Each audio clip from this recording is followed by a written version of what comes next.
All right, I want to talk about this saw I just bought. I caught all kinds of shit about it on the Stihl site on Facebook. Several sites. Two of them kicked me off, which is kind of bullshit. But I guess it's their webpage. If they can run it however they want. I just thought maybe it would. I thought I was kind of proud of the saw. I bought it. I got to get it on a good deal. Seems to run good, cut good. The chain's a little cheap, but I'm gonna change the chain and the bar later on. But the star of the show is a Stihl. It's a Stihl knockoff, a Stihl Chinese clone. It's the NS846 by Neotec. It's a 16-inch bar, 325, 0.60. I can't remember. Anyway, 0.63 gauge chain, 325 pitch, and everything on it feels pretty solid. There's a couple things I started noticing. You got to keep the bar clean, or it has trouble oiling. But that was my fault. I got some debris in the bar, and when I took it apart, and I didn't clean it. But it's supposed to be identical, and all the parts interchangeable to a Stihl MS250. So far, I've watched about 25 videos on it. Every one of them has nothing but positive stuff to say about it. I ran it. I did about 6 or 8 cuts with it. I did a dangerous video yesterday, and I caught all kinds of hell about it. I had a log laying on the ground, and I was in flip-flops. That was my fault. I should have been thinking a little better, but I approached it like a damn man, and I gave it my all, and I didn't have no trouble. So let me turn this radio off. I'll be right back in a second.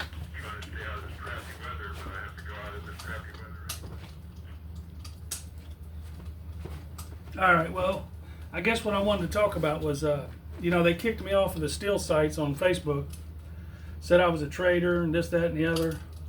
And just so you know, I do own a Stihl saw. I own the MS-170, and I know people, they turn their nose up at the 170 because it's so small, but, I do lawn care. I don't, I'm not an arborist. I don't cut trees for a living. I trim trees and trim bushes, trim hedges, things like that. But the MS-170 is a well-built saw, and they don't make them no more, so I ran and grabbed one from new old stock at a hardware. I had to have it. It's basically my first saw that I've ever bought with my own money. I've had saws over the years, but they was junk. I swapped and traded and things like that. But this is the first saw I bought for my business. But that's not what we're here to talk about. This baby right here, so far, seems to be doing good. Time will tell. I ran it for about 15 minutes yesterday on 50 to 1. I don't think it should be running 50 to 1. I think 40 to 1 is where it should be. I looked at the piston and cylinder after I ran it for about 10-15 minutes. After I tuned it, the cylinder and everything looks still good. It looked kind of dry to me though. I don't know. I'm not a pro, a pro at this, but the cylinder to me looked kind of dry. So I'm going to change the gas mixture. But I'm going to store it with the what I have, the 50 to 1 can fuel. I'm not going to put ethanol in it. But if I can keep my train of thought here, I looked down the piston. I looked through the exhaust, the piston, everything looked good. Like I said, it looked a little dry. I looked down the cylinder. The spark plug looked okay. I got it tuned. I got it at about 11,000 RPMs on the top end, and about 2,800 on the low side. And they come with a bunch of tools. Let's just first say I paid $134 to the door for this saw. The plastics on it are solid. I thought the plastics was going to be real chintzy. It's got a side chain tensioner, just like the 250. Adjustable carb, just like the 250. It's got the quarter caps, gas cap, oil cap. Comes with a dog.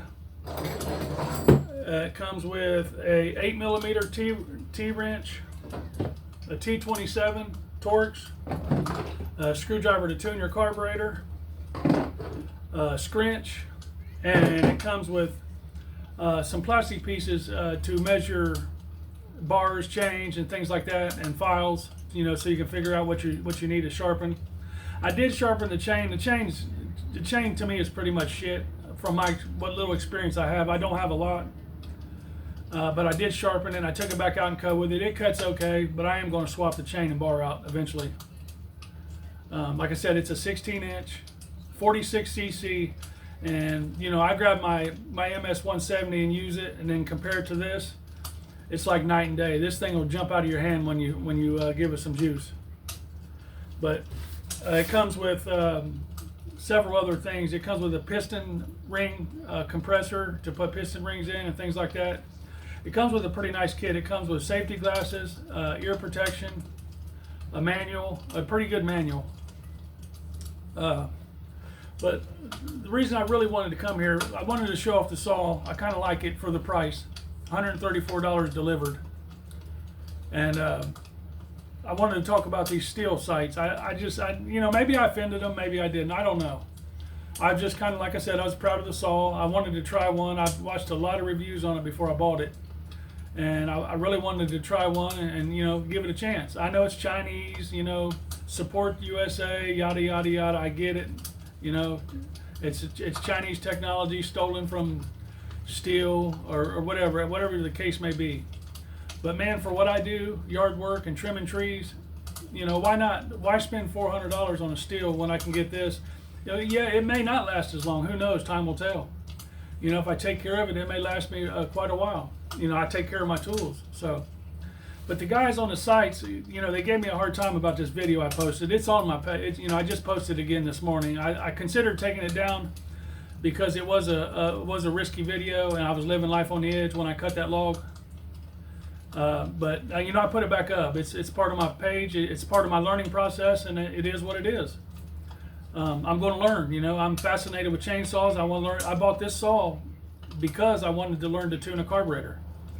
Some of them older saws are real pricey. The old Macaulics, the 125s, and things like that. I'd love to have something like that. I can't afford it.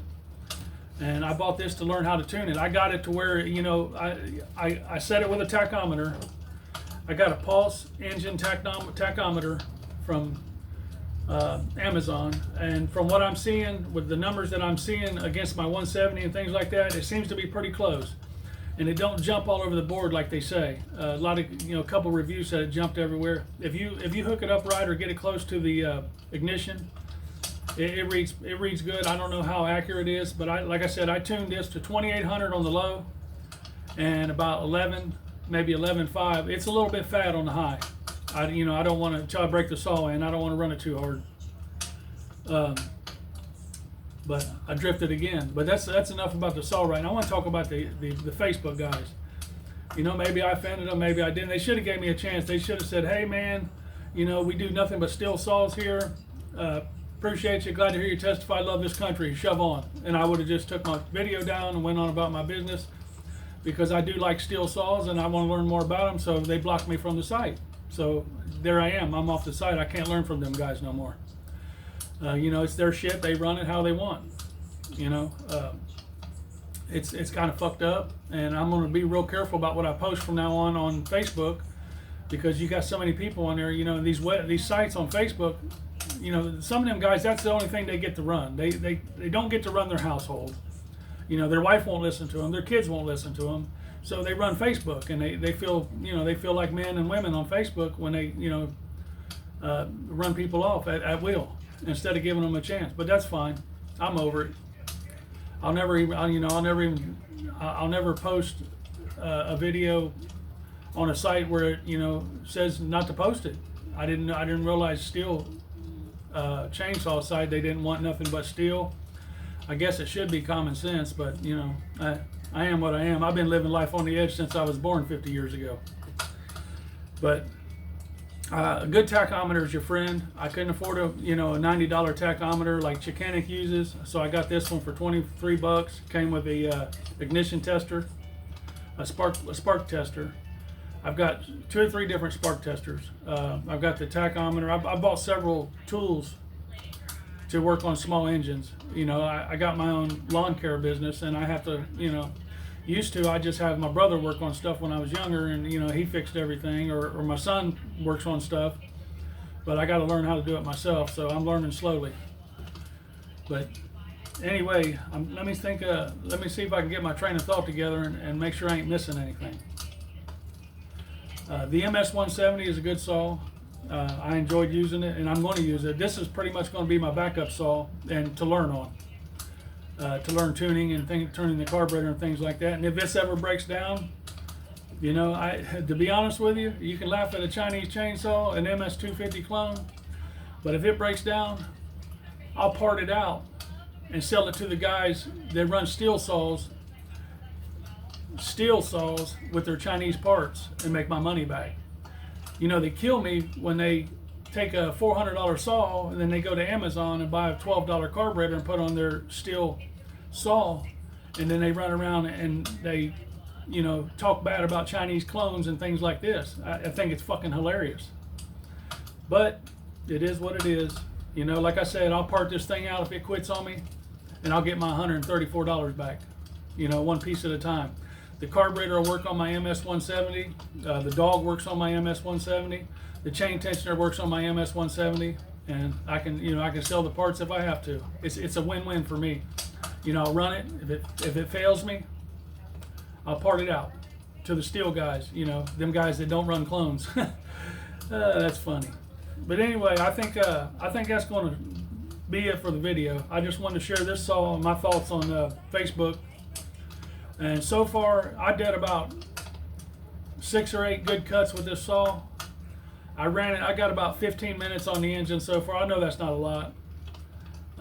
It oils good as long as you keep it cleaned. And, you know, when you take the bar off and put it back on when it's real dirty is when you get debris in the oil import. You got to be careful. That, from my experience, that's what happened to me yesterday. But it does sling oil. I don't know what the ratio is per tank. You know, as far as one, you know, some of them is 1 gas tank of fuel, 1 tank of oil. You know, that's the way it should be. When you fill it up, you should oil it. But they said this one is, you know, 1 tank of fuel and a half a tank of oil, or vice versa. I can't remember. So I haven't run a full tank through it. When I get about 5 tanks into it, I'll do another review on it. I figured, you know, 5 or 6 tanks, it should be broken in, and you know, it'll give it I can give it a fair review. But as it stands right now, the plastic's good. You know, and I've got a Pro Yama hedge trimmer. I paid $200 for that thing. And I tell you what, I've used it, and it, you know, the plastics on it's not bad, and it's a 24-inch hedge trimmer, and it's a 26 cc. It runs 25 to 1 fuel, and man, I tell you what, that it'll cut 1.25 inch branches all day long. It's nice, you know, and it's not as much as a Stihl. I'd love to be able to afford all Stihl tools. I can't afford it. Simple as that. I got bills to pay. My mommy didn't give me a house, you know, or my daddy didn't give me a house. So, you know, I got to pay my way through life. But I guess that's it. And Pete, if you're watching, go fuck yourself. I'm going to conclude this video right now, and that's going to be it. I appreciate y'all stopping by. Pete, I was just kidding. I hope you're watching. Thank you. Don't forget to like, subscribe, share. Leave good comments, bad comments, it don't matter. Have a good day.